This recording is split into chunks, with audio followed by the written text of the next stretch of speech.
Olá, meus queridos, sejam bem-vindos a mais um Momento Filosófico. Nesse quadro, traremos diversos assuntos com o intuito de refletir, pensar, formar ideias e coisas do tipo.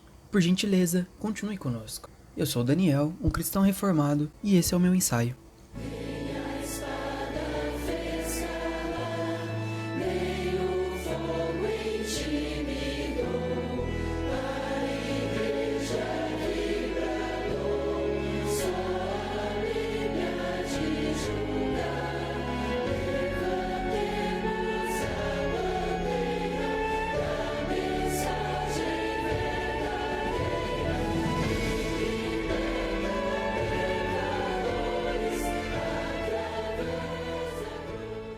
O assunto de hoje, como dito no título, é o confronto. Confronto, no nosso dicionário da língua portuguesa, é um substantivo masculino, que quer dizer ato ou efeito de confrontar. Nessa ocasião, seria algo paralelo, como uma comparação e até mesmo uma batalha travada entre duas ideias, dois princípios ou duas regulamentações.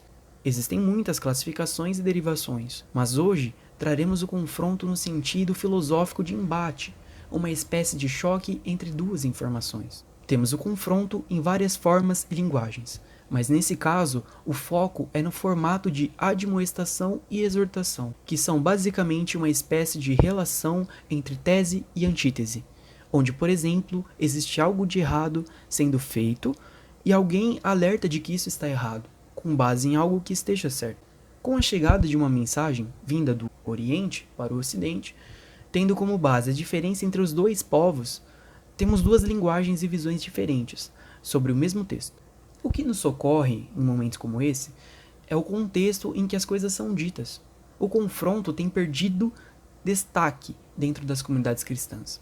Parte disso diz respeito a uma interpretação um tanto equivocada de não julgueis para que não sejais julgado. Boa parte da população brasileira subentende o confronto como uma afronta, e até mesmo como falta de educação, quando na verdade, biblicamente falando, diz respeito a uma espécie de sermão, partindo de uma posição em contra-argumentação à outra. Vejamos um exemplo clássico de confronto presente no Novo Testamento. Em Atos dos Apóstolos, no capítulo 9, se lermos, daremos conta de que Lucas, ao longo desses versos, ilustra o contexto em que se apresenta a narrativa. Saulo surge contra os cristãos e então inicia sua perseguição a eles. E como consequência, busca acabar com todos. Nesse cenário, Saulo pede cartas para as sinagogas em Damasco e então busca se dirigir à cidade e acabar com todos os cristãos que encontrar no caminho. Porém, Deus, em sua soberania, o confronta pessoalmente. E esse choque o faz ter nova perspectiva de vida e sobre suas condutas. Vejamos, a mudança foi tão grande que ele não apenas parou de perseguir, mas passou a ser perseguido. A antítese ela foi tão maior do que a tese que ele passou a replicá-la por onde ir. Isso é, o que diz respeito a Deus, quando ocorre, traz consigo uma consequência dessa ação. Ou seja, exemplificando nesse momento, a consequência de um confronto entre duas mensagens, sendo uma cristocêntrica e a outra de outro cunho, virou um momento de reflexão para Saulo. E isso só pôde ocorrer porque Saulo aceitou o confronto e fez daquele momento uma análise e tirou uma conclusão. Hoje, temos perdido esse momento de reflexão quando somos abordados por terceiros.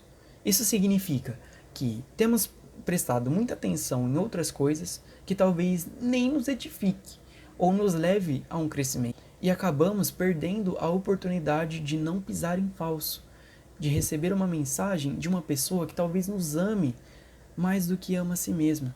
Ora, se um cristão de verdade, ele que segue a mensagem de Cristo e que leva o evangelho por onde passa, te confronta, certamente a sua tese remeterá a Cristo e consequentemente irá agregar para a sua vida. Temos, por exemplo, Cristo respondendo em forma de pergunta retórica, que oferece um campo para que as pessoas com uma mentalidade não renovada possam passar a pensar e ser mudadas de dentro para fora. E a verdade é que muitas pessoas bugam, dão tela azul quando ocorre um confronto, porque estão sempre olhando para o chão, para suas mãos, para a prosperidade, não para a cruz, não para a palavra de Deus. A palavra de Deus diz que iremos sofrer, que seremos caluniados, feridos, perseguidos e por fim até mortos. E muitos que se dizem cristãos no nosso meio têm ido embora e se deitado nas trevas porque recebeu um simples confronto.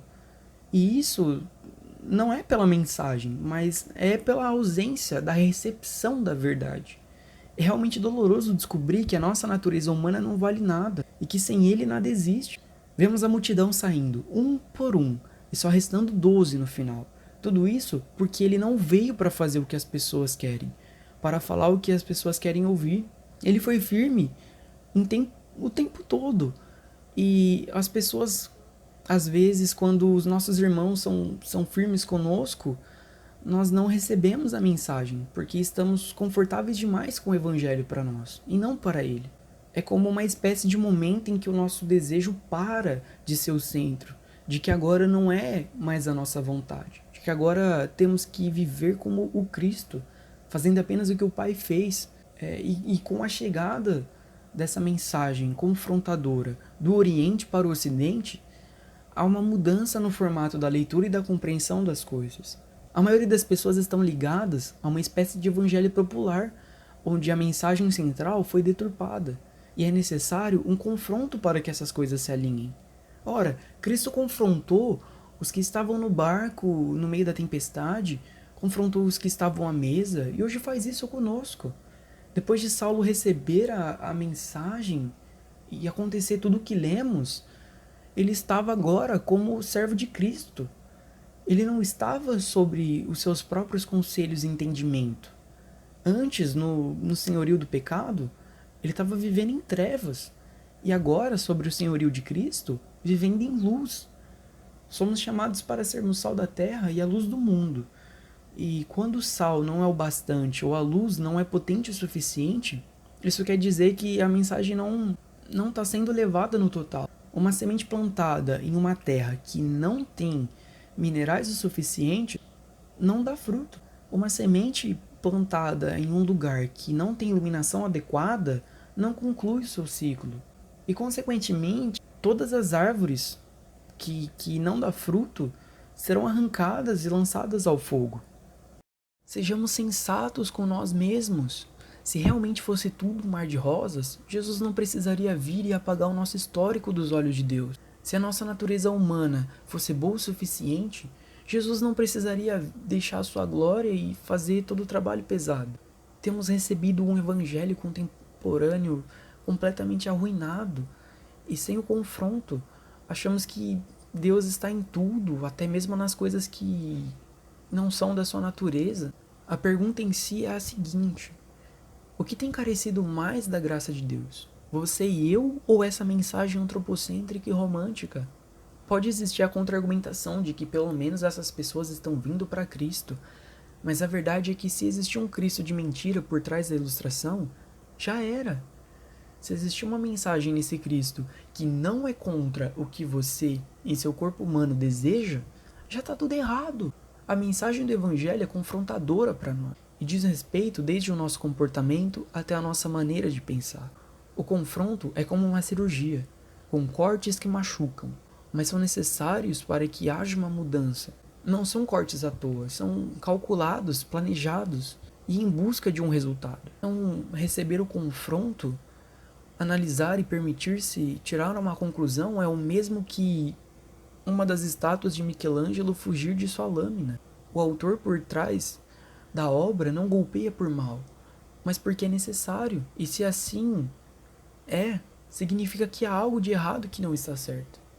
Sejamos como os bereanos que analisavam o que recebiam, sejamos cautelosos em nossas respostas. Recebemos o evangelho dos nossos pais, e muitos deles deram a vida pela mensagem que muitos deixam de receber porque é confrontadora à natureza humana.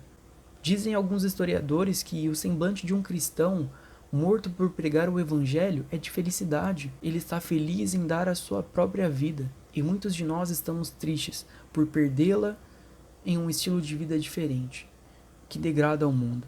Enfim.